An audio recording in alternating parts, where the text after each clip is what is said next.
If you talk to any comic book enthusiast for any length of time, inevitably they will mention some guilty pleasure comics that they will go back to read from time to time. The story may not even be that great, but for whatever reason, they just go back to it over the years. Batman issue number 471, entitled Requiem for a Killer, is one of those comics for me.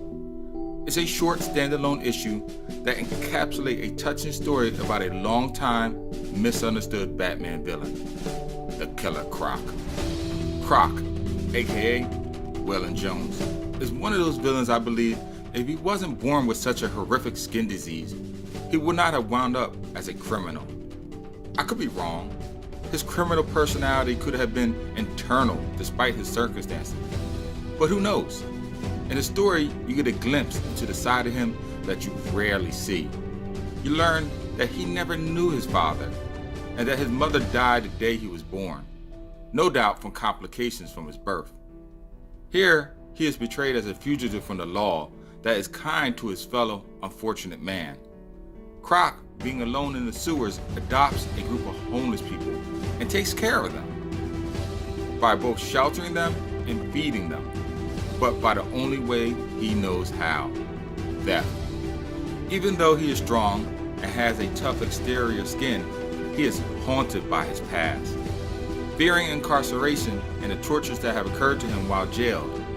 His warped mind experienced electric shock therapy, and maybe, just maybe, he blames the Bat for it. After all, Bruce is most likely the reason why he gets recaptured and placed back to Arkham Asylum time and time again.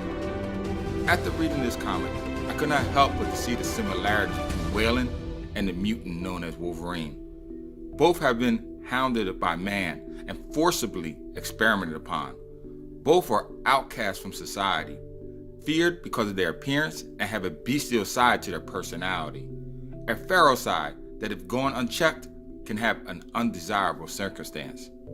But this issue paints Croc in a different picture than just a monster. So much so that the Bat is almost thrown off of his trail, admitting that the crime committed in the story, it doesn't fit Croc's usual profile. He calls Waylon a maniac, one that normally robs jewelry stores and banks for personal gains. Always thinking of himself. Even though this is a Batman comic, the story is definitely centered more around the villain, giving him more depth and character. For all these reasons, I give this issue a ranking of 4.0 out of 5. A very good read. Plus, if I forgot to mention it, you get the fantastic artwork of Norm Brayfogle. I always loved the way he drew bats, especially because of his facial expressions. Well, there you go.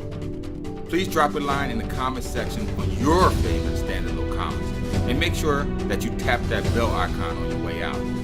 Share this video if you liked it, and as always, until next time, keep reading, my friends.